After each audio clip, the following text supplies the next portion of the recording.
आजकल लोगों के पास समय नहीं है। आज अब अपने दोस्तों को अगर फोन करते हैं तो उनका जवाब सिंपली यही होता है कि भाई अभी मैं बिजी हूँ, टाइम नहीं है। ये बात आपको हर दिन किसी न किसी के थ्रू सुनने को जरूर मिलती है। हफ्ते में एक दो बार तो मेरे पापा भी मुझे कहते हैं कि बेटा पढ़ाई कर ले, क्योंकि आज का समय अगर बीत गया तो कभी वापस नहीं आएगा। पर मैं कभी उनकी बात पर ध्यान नहीं देता हूँ। खैर वो बात अलग है। दुनिया में समय यानी टाइम के ऊपर कई फिल्म्स और गाने भी बन चुके हैं। गाइस सिंपली आज क्या हजारों सालों से समय को बहुत इंपॉर्टेंस दिया गया है। समय समय समय, आखिर में समय के बारे में इतनी बातें क्यों कर रहा हूँ। सो वेल गाइस, आज के इस वीडियो में हम समय यानी टाइम के बारे में ही डिस्कस करेंगे। आज का ये वीडियो बहुत ही नॉलेजेबल, काफी कमाल का होने वाला है। अगर वीडियो पसंद आए और इन्फॉर्मेटिव लगे तो एक लाइक जरूर कीजिएगा। So come on, let's begin with facts नोवा।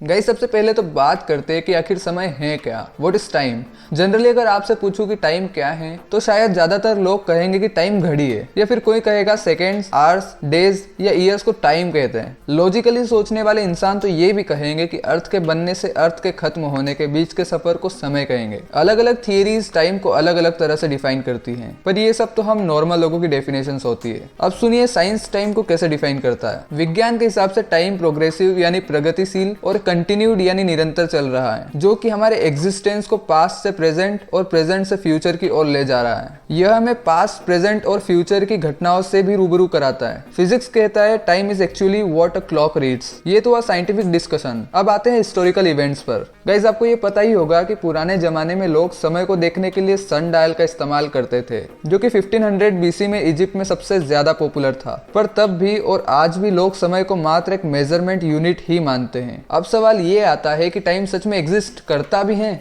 या ये सिर्फ हमारा धोखा या भ्रम है। ऐसा मैं इसलिए कह रहा हूँ क्योंकि जैसे अभी मैंने आपको बताया कि टाइम को सिर्फ हम मेजरमेंट यूनिट की तरह ही मानते हैं, जिससे हम दिन, रात, साल, सदियों का पता करते हैं। अगर मैं आपसे कहूँ कि क्या आपके घर की दीवार या आपके हाथ में जो घड़ी है वो सही समय नहीं दिखा रही है, अब आप कहेंगे अरे भाई क्यों डरा रहा है, हमारी घड़ी तो एकदम नॉर्मल टाइम दिखा रही है। पर ऐसा नहीं है दोस्तों। आपको ये जानकर बहुत ज्यादा ही हैरानी होगी कि हम जो टाइम घड़ियों से मेजर करते हैं वो एक्चुअल नहीं होता है, बल्कि रियलिटी ये है कि हमारी घड़ियां महीने में कुछ सेकंड्स लूज करती हैं। हम उन घड़ियों की भी बात कर रहे हैं जो 1 करोड़ साल पहले से समय को मापती आ रही हैं। आई मीन समय को खोती आ रही हैं, लूज करती आ रही हैं। फिर भी हम सैकड़ों वर्षों से निरंतर समय को एक्चुअल मेजर करने के तरीके खोज रहे हैं। सीजियम एक बहुत ही रेयर एलिमेंट है, जिसके मॉलिक्यूल की एंट्रोपी यानी वाइब्रेशन से हमें एकदम सटीक यानी एक्चुअल टाइम का पता चलता है। सीजियम का मॉलिक्यूल 1 सेकंड में 9 अरब 19 करोड़ 26 लाख 31,770 बार वाइब्रेट करता है। जब हम सीजियम मॉलिक्यूल पर एनर्जी का बम्बार्टमेंट करते हैं तब हमारे लिए उस मॉलिक्यूल की वाइब्रेशंस को गिनना आसान होता है। इनके वाइब्रेशंस को दोहराने का समय हमें एक्चुअल टाइम को समझने का मौका देता है। अगर आपको बिना किसी एरर के समय को मापना है तो आपको कोलोराडो में स्थित national institute of standards and technology में एक बार जरूर जाना चाहिए। वहां समय को बहुत अधिक सटीकता से मेजर किया जाता है। ये पूरे वर्ल्ड का सबसे एक्यूरेट समय मेजरमेंट सेंटर है जो यूएस में मौजूद है। लेकिन हमारी घड़ियां कितनी एक्चुअल है या कितनी गलत ये खास मायने नहीं रखता, क्योंकि घड़ियां हमेशा चलती रहेगी, लेकिन वो हमें आज तक नहीं बता पाई कि समय क्या है। लेकिन समय के गुजरने का अनुभव हमारी लाइफ का बहुत ही इंपॉर्टेंट और क्रूशियल फिनोमिनन है। अब आप कहोगे कि इतना घुमा फिरा के क्यों बात कर रहा है, सीधा पॉइंट पर आना। सो ठीक है गाइस, आपको मैं अब क्लियर करने जा रहा हूँ कि टाइम सच में है या महज एक धोखा। ये बात जानने के लिए हमें 1915 में जाना होगा, जब 20वीं सदी के महान फिजिसिस्ट स्विट्जरलैंड के बर्न शहर में क्लर्क की नौकरी कर रहे हैं। उसी समय अचानक एक खबर आती है कि टेलीग्राफ सिग्नल्स के ट्रांसमिशन के लिए घड़ियों के समय का सिंक्रोनाइज होना जरूरी है। इसलिए इंजीनियर्स रेडियो वेव्स का प्रयोग करने वाले हैं, जिससे सही समय को मेजर किया जा सकता है। ये वो समय था जब फिजिक्स की कई महान डिस्कवरीज को जन्म दिया गया, और इन वर्ल्ड फेमस थियरीज के पिता थे सर अल्बर्ट आइंस्टीन, जिसने theory of relativity and space time जैसे महान सिद्धांतों को दुनिया के सामने रखा, जिसने आज हमारे फिजिक्स को मॉडर्न बना दिया, और आइंस्टीन कहलाने लगे फादर ऑफ मॉडर्न फिजिक्स। चलो let's back to our story of 1915। Einstein को उस समय भी ये बात पता थी कि घड़ियों का सिंक्रोनाइजेशन केवल हमारी रचना है, असल में तो कुछ अलग ही फंडा चल रहा है। अब आइंस्टीन जल्दी ही दुनिया भर में पॉपुलर होने वाले हैं। सभी लोग टाइम को बहुत ही सरल तरीके से देखते हैं। सर आइजैक न्यूटन का मानना भी यही था। न्यूटन के अनुसार समय हमेशा सभी के लिए एक जैसा ही चलता है, यानी सारे यूनिवर्स में समय एक जैसा ही है।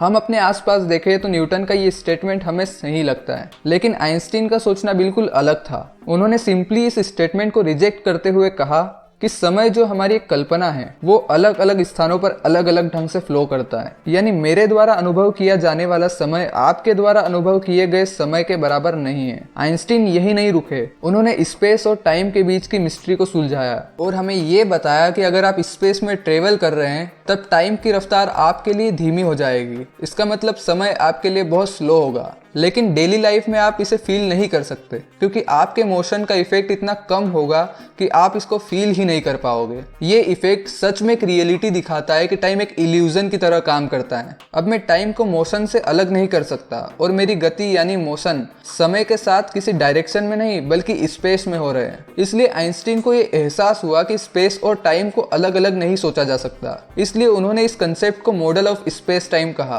क्योंकि समय और स्थान आपस में एक साथ जुड़े हुए हैं। जब अंतरिक्ष और समय एक दूसरे से अलग नहीं किए जा सकते हैं तो हम पास्ट, प्रेजेंट और फ्यूचर के बीच समय का अंतर कैसे कर सकते हैं। आइंस्टीन के अनुसार टाइम एक इल्यूजन है, एक धोखा। हम समय को हमेशा कंटिन्यूअस देखते हैं, लेकिन हम समय को एक घटनाओं के घटने की सीरीज या क्रम की तरह भी तो देख सकते हैं। जैसे 14 अरब साल पहले बिग बैंग से हमारे ब्रह्मांड का जन्म, गैलेक्सीज का बनना, अर्थ का फॉर्मेशन, डायनासोर्स की हलचल, आज तक धरती पर होने वाली सारी घटनाएं, यहाँ तक कि आपके इस वीडियो को देखने तक। लेकिन ये सिर्फ अकेले समय की सीरीज नहीं है, ये तो स्पेस टाइम की सीरीज है। यही सारी बातें अल्बर्ट आइंस्टीन ने अपनी थियरी ऑफ रिलेटिविटी में लिखी थी। अब आप ये भी पूछोगे कि अब भाई ये थियरी ऑफ रिलेटिविटी क्या चीज है। गाइस, ये थियरी बहुत ही कॉम्प्लेक्स है, तो इसे हम सिंपली 6 पॉइंट्स से समझते हैं। Point number 1, time is 4th dimension. इस बारे में आइंस्टीन ने कहा कि समय एक चौथा आयाम है जहां आगे और पीछे दोनों ओर जाया जा सकता है, प्रेजेंट से पास्ट में भी और फ्यूचर में भी। बेसिकली यहाँ टाइम ट्रेवलिंग की बात की जा रही है। Point number 2, light speed remains constant. यहाँ आइंस्टीन ने लाइट की स्पीड को कांस्टेंट बताया था क्योंकि लाइट हमेशा एक ही स्पीड से ट्रेवल करती है, न कम न ज्यादा। खैर, ये पॉइंट हमारे व्यू से बाहर है तो हम इसे रहने देते हैं। Point number 3, faster you move through space, lower you move through time. जैसे कि मैंने आपको थोड़ी देर पहले ही ये बात बताई कि जितनी तेज हमारा मोशन होगा, टाइम हमारे लिए उतने ही कम रेट से चलेगा। फॉर एग्जाम्पल, एस्ट्रोनॉट्स के लिए टाइम स्लो रेट से पास होता है एज कम्पेयर टू धरती पर जो इंसान समय को अनुभव कर रहे हैं। Gravity is curvature of space time. Point number 5, time slows down around heavy objects. For example, जैसे ब्लैक होल के पास जाने पर ग्रेविटेशन पुल स्ट्रॉन्ग हो जाता है and time ultimately slow rate से चलने लगता है। ये एग्जाम्पल पॉइंट नंबर 4 और पॉइंट नंबर 5 दोनों पर ही एप्लीकेबल हो जाता है। Point number 6, gravity travels in a form of wave. Gravitation space में हमेशा वेव्स यानी तरंगों के जैसे बर्ताव करेगी। Now let's back to 2021। खैर, अब the great modern physicist sir Albert Einstein तो हमारे बीच नहीं है, पर उनकी महान थियरीज और डिस्कवरीज आज भी न्यू वर्ल्ड के साइंटिस्ट के ब्रेन टेस्ट लेते रहती हैं। गाइस, बस आज का वीडियो इधर ही फिनिश करते हैं। वीडियो पसंद आया है ना, तो बस अब लाइक भी कर देना। तुम्हारे भाई के नॉलेज को थोड़ा सा अप्रिशिएट कर दो और सपोर्ट भी बनाए रखो। ऐसे ही बेहतरीन वीडियोस में लाता रहूंगा। होप टाइम से रिलेटेड फंडा आपको क्लियर हो गया होगा। नाउ अब सब्सक्राइब, शेयर और कमेंट भी कर देना। और हाँ, प्लीज सालो डिसलाइक मत करियो। मिलते हैं अगले वीडियो में, तब तक के लिए support army, support farmers. Thanks a lot.